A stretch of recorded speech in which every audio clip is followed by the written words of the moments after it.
परम सत्कायोग गुरु प्यारी सास संगत जी, राधा स्वामी जी। संगत जी, अभी अभी जो समाचार मिल रहे हैं वो दिल को भावुक करने वाले हैं जी। बताया जा रहा है कि बाबा जी अभी डेरा नहीं लौट पाए हैं और आज शाम के सवाल जवाब का कार्यक्रम भी हजूर जी ही देंगे जी। इतना ही नहीं, कल भंडारे के दौरान होने वाले कार दर्शन भी संभव है कि हजूर जी ही करेंगे जी। ये बात सुनकर कई दिल भर आए हैं, क्योंकि पिछले 35 वर्षों में ऐसा एक भी भंडारा नहीं हुआ जो बाबा जी की मौजूदगी के बिना संपन्न हुआ हो। हालांकि हम इस बारे में पूरी तरह निश्चित नहीं कह सकते कि आगे क्या होगा, लेकिन फिलहाल जो जानकारी सामने आई है उसके मुताबिक बाबा जी विदेश में ही है जी। और इसीलिए आज के सवाल जवाब व कल के कार दर्शन की जिम्मेदारी हजूर जी ही संभाल सकते हैं जी। कहा जा रहा है कि 18 मई का भंडारा भी उन्हीं की अगुवाई में ही होगा जी।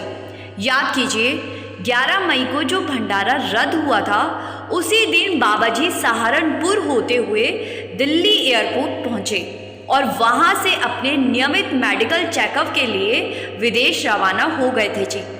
हमने आपको ये जानकारी पहले ही दे दी थी जी। इसके बाद 2 दिन पहले एक खबर आई कि बाबा जी विदेश में किसी सेंटर पर दर्शन और सवाल जवाब करेंगे जी, लेकिन उन्होंने वो कार्यक्रम भी स्थगित कर दिए। कुछ चैनल्स 13 मई को विदेश में बाबा जी द्वारा लिए गए सवाल जवाब का वीडियो पोस्ट कर रहे हैं, जबकि सच्चाई ये है कि बाबा जी के विदेश में कोई प्रोग्राम नहीं हुए हैं जी। तो सवाल जवाब की बात ही कहाँ से आती है।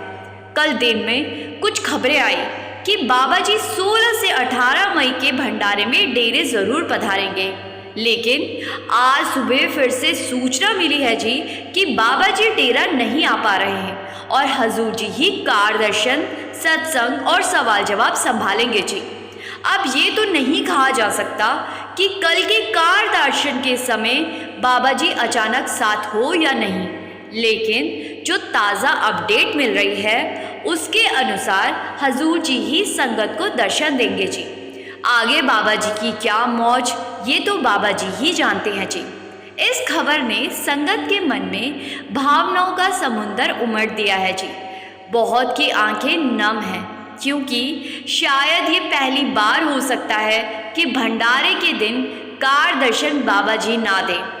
आज सुबह 8:30 बजे डेरे में हुए सत्संग के दौरान हजूर जी पूरे समय तक स्टेज पर विराजमान रहे। ये सत्संग डेरा निवासियों के लिए टीवी पर सीधा प्रसारित भी किया गया है जी। संगत जी, अब धीरे धीरे स्पष्ट हो रहा है कि बाबा जी ने डेरा की जिम्मेदारियां पूरी तरह से हजूर जी को सौंप दी है जी। ऐसे में हमें भी ये समझना होगा कि बाबा जी और हजूर जी दो नहीं हैं, दोनों में कोई अंतर नहीं है जी। जैसे बाबा जी ने वर्षों तक हमारी संभाल की है, वैसे ही अब हजूर जी उसी प्रेम और कृपा से संगत की देखरेख कर रहे हैं जी। हमें ये सोचकर खुश होना चाहिए कि हम कितने सौभाग्यशाली हैं कि मालिक ने हमारी संभाल के लिए स्वयं 2 रूपों में अवतरित होकर हमें अपनाया है जी। क्या हम इस योग्य थे? शायद नहीं, फिर भी मालिक की रहमत इतनी है कि उन्होंने खुद को हमारे साथ जोड़ दिया। अब ये हमारी श्रद्धा और समझ की परीक्षा है जी। जो भी हो, हमें हर हाल में मालिक का तहे दिल से शुक्रिया अदा करना चाहिए जी, जिन्होंने हमारी कश्ती को खुद ही थाम लिया है। संगत जी, अभी आप वीडियो को ना छोड़े जी, क्योंकि अब आप एक बहुत ही अच्छी घटना को सुनेंगे जी। ये कुछ ही समय पहले की बात है, जब एक सत्संगी लड़की की शादी एक ऐसे परिवार में हो गई जहाँ पर सत्संग, सेवा और सिमरन की बात तक नहीं होती थी जी। उसके ससुराल के लोग राधा स्वामी मत तो क्या, किसी भी मत से जुड़े नहीं थे जी।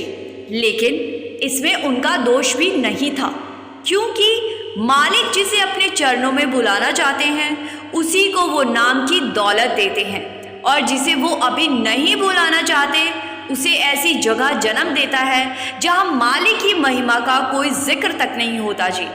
उस परिवार का हाल भी कुछ ऐसा ही था, जहां मालिक के नाम की कोई खबर ही नहीं थी। लेकिन वो लड़की जो बचपन से ही मालिक के रंग में रंगी हुई थी, हर सुबह आंखें खोलते ही मालिक के नाम का जाप करती थी, उसकी दिनचर्या कुछ ऐसी थी कि सुबह सुबह शब्द सुनना, दिन में मौका मिलते ही भजन पर बैठ जाना और रात को मालिक के नाम से दिन का अंत करना, यही उसका जीवन जीने का अंदाज था जी। शादी से पहले वो खुद को हमेशा मालिक की तरफ लगाकर रखने की कोशिश करती थी जी। मालिक के नाम की मिठास चखना चाहती थी, लेकिन शादी के बाद वो सब कुछ जैसे छिनता चला गया। उसके ससुराल का माहौल बिल्कुल अलग था। वहाँ भजन सिमरन तो दूर, शब्द सुनने की भी इजाज़त नहीं थी जी। खासकर उसकी सास को ये सब चीज़ें बिल्कुल पसंद नहीं थी जी।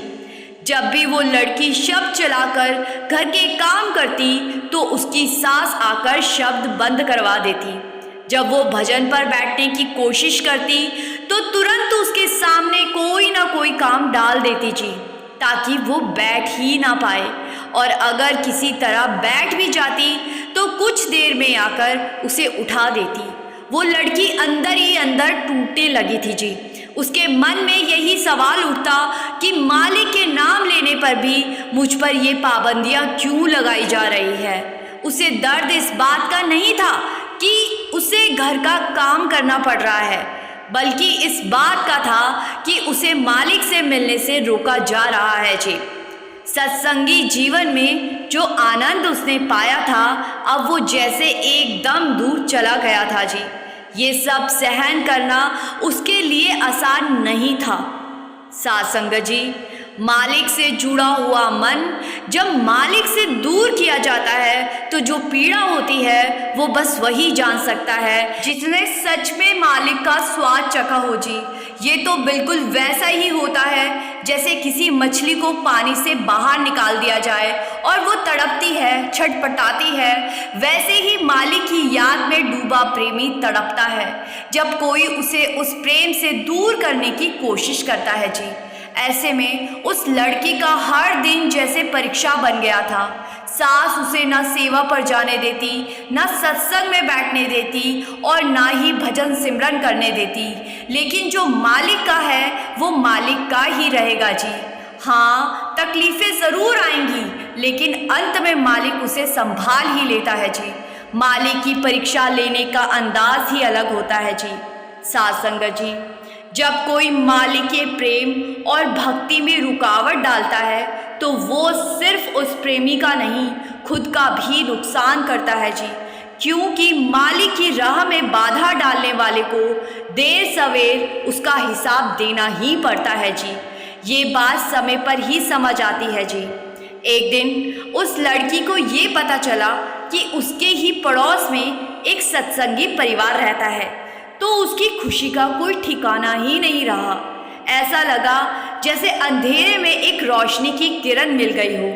मालिक का कोई प्यारा उसके इतने पास है, बस यही सोचकर उसका मन भीतर से जैसे खिल गया हो। बिना वक्त गवाए वो सीधा उस घर पहुंच गई और वहां के लोगों से बातचीत करने लगी जी।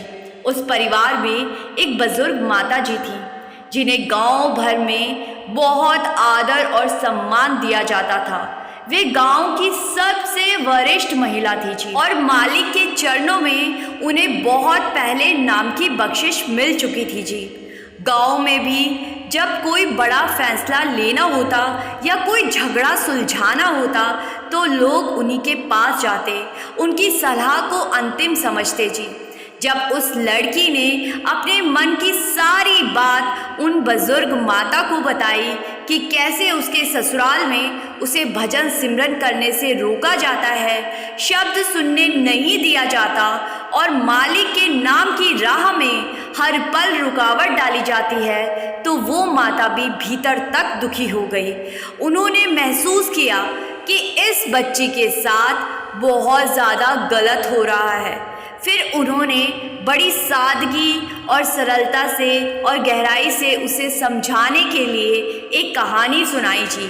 वो कहानी कुछ ऐसी थी जो जीवन का नज़रिया ही बदल देने वाली थी जी। माता ने कहा, एक बार की बात है, एक किसान का बैल गलती से एक गहरे कुएं में गिर गया। बैल जोर जोर से आवाज़ें निकाल रहा था, चीख रहा था, चिल्ला रहा था। किसान ऊपर से खड़ा सोच रहा था कि क्या किया जाए। बैल अब बूढ़ा हो चला था और किसान को लगने लगा कि उसे बचाने की कोशिश करने से बेहतर होगा कि वो कुएं को ही बंद कर दे। उसने अपने पड़ोसियों को बुलाया और सबने मिलकर कुएं में मिट्टी डालनी शुरू कर दी जी। बैल को जब ये समझ आया कि उसके ऊपर मिट्टी डाली जा रही है तो वो और भी ज़ोर से चिल्लाने लगा जी। लेकिन कुछ ही देर बाद उसकी आवाज़ अचानक से बंद हो गई जी। किसान को आश्चर्य हुआ। उसने कुएं में झांककर नीचे देखा तो उसकी आंखें हैरानी से फैल गई। वो देखता है कि बैल हर बार जब उस पर फावड़े से मिट्टी गिरती तो वो उसे झटक कर नीचे गिरा देता और उसी पर चढ़ जाता। जैसे जैसे मिट्टी गिरती गई वैसे वैसे बैल ऊपर चढ़ता गया और कुछ ही देर में वो कुएं के किनारे तक पहुंच गया जी और बाहर छलांग लगाकर भाग गया जी। ये सुनाते हुए माता की आंखें चमक उठी। उन्होंने लड़की की ओर देखकर कहा, बेटी, जीवन में भी ऐसा ही होता है। बहुत बार लोग हमारे ऊपर मिट्टी फेंकते हैं। वो मिट्टी नफरत के रूप में मिलती है। कभी कभी कुछ लोग हमारी सफलता से चिढ़कर ऐसा करते हैं तो कभी इसीलिए क्योंकि हम मालिक की तरफ चलने लगे हैं और कुछ लोगों को ये सहन नहीं होता। मगर याद रखो, तुम्हें भी उस बैल की तरह साहस से काम लेना है। जो भी गंदगी तुम्हारे ऊपर फेंकी जाए उसे झटका कर गिरा दो, सीख लो और उस पर कदम रखकर ऊपर चढ़ जाओ। फिर माता ने बहुत प्यार से कहा, हमारे रास्ते में रुकावटें तो आएंगी ही। कभी परिवार रोकेगा, कभी मन उलझाएगा, कभी हालात तोड़ने की कोशिश करेंगे। लेकिन अगर तुम्हें इस राह पर टिके रहना है तो साहस चाहिए। साहस और मालिक की कृपा, उसके बिना बात नहीं बनेगी। इस रास्ते पर चलना आसान नहीं है, मगर मालिक साथ हो तो हर कठिनाइयाँ पार हो जाती है। अंत में उन्होंने बड़े ही भाव से कहा, हर रोज़ मालिक के आगे यही अरदास करो, मालिक, जो कुछ भी हो रहा है तेरी रज़ा से हो रहा है। मैं तो तेरी ही कठपुतली हूँ। तू जैसा चला रहा है वैसे ही चल रही हूँ। बस तू अपनी रहमत की डोर थामे रखना, क्योंकि इस राह पर कोई और साथ नहीं देगा। मालिक ही है जो हर मोड़ पर थामता है। उसके बिना एक कदम भी आगे नहीं बढ़ा जा सकता। फिर माता ने इस लड़की को एक और सलाह दी कि रात को जब सारे सो जाए तो उसके बाद तुम भजन सिमरन पर बैठ जाया करो। कुछ देर ही सही, लेकिन वो समय ऐसा होगा जब तुम्हें कोई रोक ही नहीं पाएगा। माता की बातों को सुनकर उस दिन लड़की के मन का बोझ जैसे उतर गया। उसके भीतर एक नई शक्ति आ गई। उसे समझ आ गया कि मालिक की राह में आने वाली हर रुकावट, हर तकलीफ एक इम्तिहान है जी। और मालिक जब तक साथ है, कोई भी कुआं कितना भी गहरा नहीं होता कि उससे निकला ना जा सके। संगत जी, माता की बैल वाली कहानी से हमें एक सीख और भी मिलती है कि जीवन के किसी भी मोड़ पर अगर कोई दुनियावी रुकावट भी आए तो हम घबरा जाते हैं, जबकि हमें उस मुसीबत को ही सहारा बनाकर बैल की तरह मुसीबत से पार लग जाना चाहिए। और रूहानी तरक्की के लिए तो ये सबसे बड़ी सीख है जी। संगत जी, अब इस वीडियो को यहीं विराम देते हैं जी। संगत जी से बेनती है, कमेंट में राधा स्वामी लिखकर संगत के अपने इस चैनल रूहानी सफ़र को सब्सक्राइब कर इस चैनल का एक हिस्सा ज़रूर बनिए जी। गुरु प्यारी साथ संगत जी, राधा स्वामी जी।